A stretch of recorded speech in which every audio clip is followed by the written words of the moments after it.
লক্ষ্মীপুরে এক গৃহবধূকে ধর্ষণ চেষ্টার মামলায় এক যুবককে গ্রেপ্তার করেছে পুলিশ।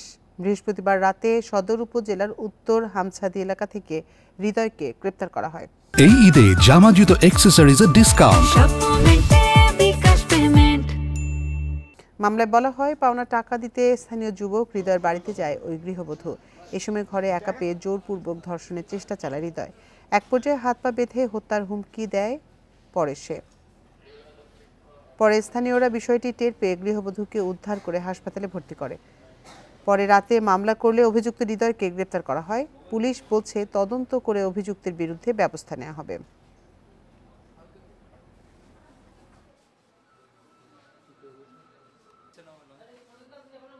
হৃদয়ের বাড়িতে কেউ না থাকায় কৌশলে তাকে ঘরের মধ্যে নিয়ে দরজা দিয়ে তাকে ধর্ষণের উদ্দেশ্যে শ্লীলতাহানির চেষ্টা করে। এমত অবস্থায় যে চিৎকার দিলে আশেপাশের লোকজন আসে, তাকে আটক করতে সক্ষম হয়েছি আমরা মামলা প্রক্রিয়াধীন।